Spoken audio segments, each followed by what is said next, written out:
अस्सलामुअलैकुम। आप देख रहे हैं तीतर की दुनिया।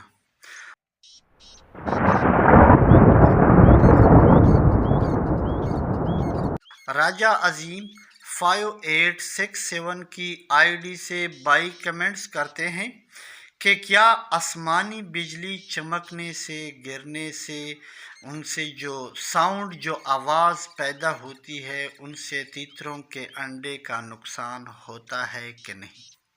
मज़ीद वो पूछते हैं कि आसमानी बिजली से अंडों को बचाने का तरीक़ाकार क्या होना चाहिए। सवाल बड़ा पेचीदा है। साइंटिफिकली रूह से इस पर हम बहस करेंगे, मफरूज़े भी पेश करेंगे और मुख्तलिफ़ राय पर भी बहस करेंगे। इसके बारे में मुख्तलिफ़ लोगों के, मुख्तलिफ़ एक्सपर्ट्स के मुख्तलिफ़ राय हैं।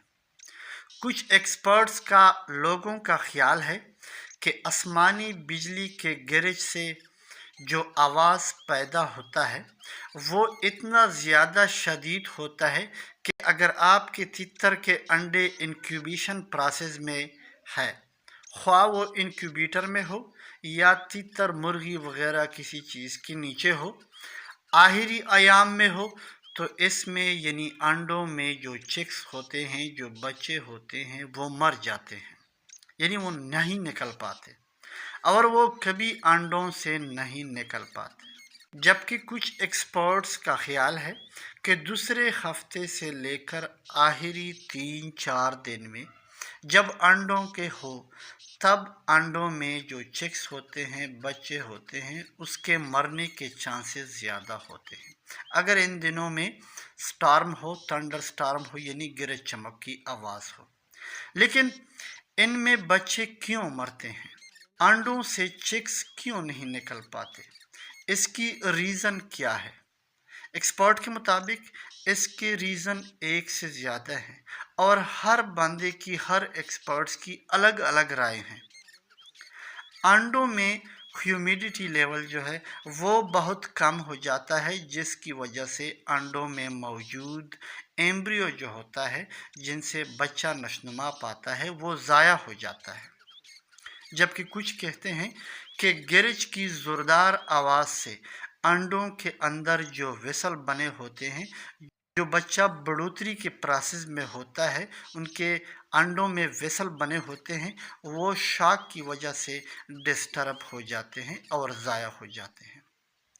आसमानी बिजली की गरज से जो शॉक वेव्स पैदा होते हैं, ये इतने शदीद होते हैं कि अंडों में मौजूद बच्चे उनसे डिस्टर्ब हो जाते हैं।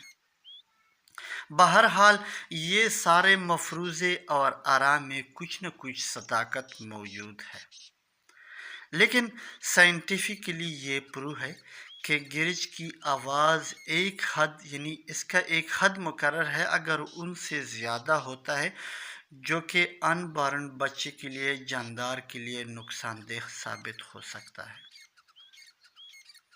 अब सवाल ये पैदा होता है कि उनसे कैसे बचा जाए। तो व्यूअर्स, अगर ये इंक्यूबेटर में भी अंडों के लिए नुकसानदेह साबित हो सकता है, तो इसका क्या हल हो सकता है? अलबत्ता साउंड प्रूफ और कम शॉकिंग एरिया जो है वो आपके लिए फ़ायदेमंद हो सकता है, जो कि मुझे नामुमकिन लगता है। लेकिन वो कहते हैं कि सारे काम अल्लाह के लिए आसान है, बस उनसे ही उम्मीद लगाए बैठना है। तो व्यूवर्स, ये थी कुछ मालूमात जो आपके साथ शेयर करना ज़रूरी समझा। अगर हमारी ये मालूमात आपको अच्छी लगी हो तो लाइक ज़रूर किया करें। इसी के साथ ही इजाज़त चाहूँगा। तब तक के लिए अल्लाह हाफ़िज़।